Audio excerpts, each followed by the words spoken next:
के तपाईं पनि विदेश पढ्न जाने प्लानिङ गर्दै हुनुहुन्छ? Here's the harsh truth.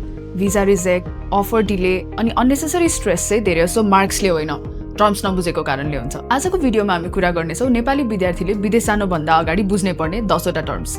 Lastमा I will provide you with some tricks that will make your file stronger, so watch this video till the end. तपाईलाई यो टर्म्सहरु क्लियर भयो भने तपाई स्क्याम और फल्स प्रमिसहरुबाट बस्नुहुन्छ र साथसाथै तपाईको फाइल्स पनि स्ट्रङ हुन्छ। टर्म 1 LOA और offer letter. LOA letter of acceptance, college और युनिभर्सिटीले तपाईको एडमिसन पक्का भयो या कन्फर्म भयो भनेर दिने अफिसियल लेटर हो। टर्म नम्बर 2 COE अस्ट्रेलियाको केसमा। अस्ट्रेलियाको स्टुडेन्ट भिजा केसमा COE भनेको कन्फर्मेसन अफ इनरोलमेन्ट हो। तपाई कोर्समा इनरोल्ड हुनुहुन्छ भन्ने प्रुफ। सब क्लास 500 अप्लाई गर्दा भ्यालिड COE चाहिन्छ। Term number 3 GS। It is very important.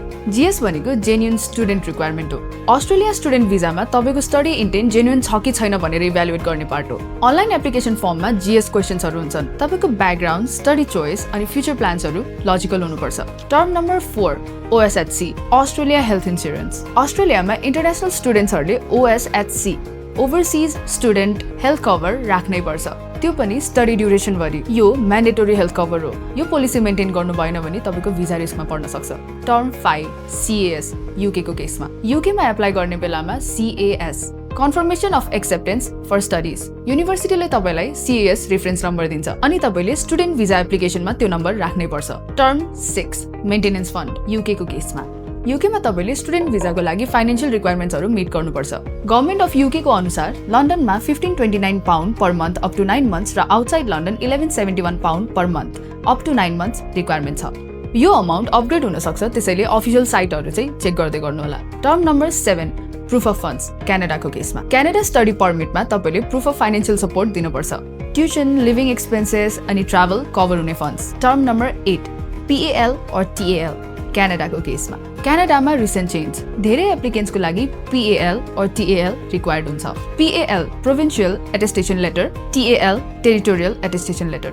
Officially यो लेटरहरुले कन्फर्म गर्छन् कि तपाईलाई प्रोभिन्स और टेरिटोरीको एलोकेटेड स्टडी स्पेस असाइन गरिएको छ। मोस्ट अफ द एप्लिकेन्ट्सहरुले अप्लाई गर्दा PAL और TL सबमिट गर्नै पर्छ। Term number 9 biometrics. बायोमेट्रिक्स भनेको फोटो प्लस फिंगरप्रिन्ट्स हो आइडेन्टिटी भेरिफिकेसनको लागि। क्यानाडा जस्तो कन्ट्रीमा इनिशियल स्टडी परमिट अप्लाई गर्दा बायोमेट्रिक्स रिक्वायर्ड हुन सक्छ। बायोमेट्रिक्स अपॉइन्टमेन्ट ढिला भयो भने ओभरअल टाइमलाइन नै ढिला हुन सक्छ, त्यही भएर अर्ली प्लानिङ गर्नु होला। टर्म नम्बर 10 USA को I-20 र SEVIS। USA मा अप्लाई गर्ने बेलामा तपाईले सुन्ने 2 core words I-20 and SEVIS। I-20 college या युनिभर्सिटीले इस्यु गर्छ अनि SEVIS सिस्टममा रेकर्ड हुन्छ। अफिसियल गाइड अनुसार तपाईले I-901 र SEVIS फी पे गर्नै पर्छ and that fee must be paid before entering the US। अब चाहिँ लाइक आई प्रमिस्ड, तपाई जुन कन्ट्री ट्राई गर्दै हुनुहुन्छ यो 3 वटा वर्ड्सहरु चाहिँ मेमोराइज गर्नु होला। Admission proof, money proof, identity proof. यो 3 वटा कुरा क्लियर भयो भने तपाईको फाइल अर्गनाइज देखिन्छ। तपाईले यो 10 वटा कुरा क्लियर भयो भने you have already won the half battle. If you need a proper checklist तपाईले कमेन्टमा चेकलिस्ट लेख्न सक्नुहुन्छ। अनि भेरिफाइड कन्सल्टेन्सीजहरु कम्पेयर गर्न,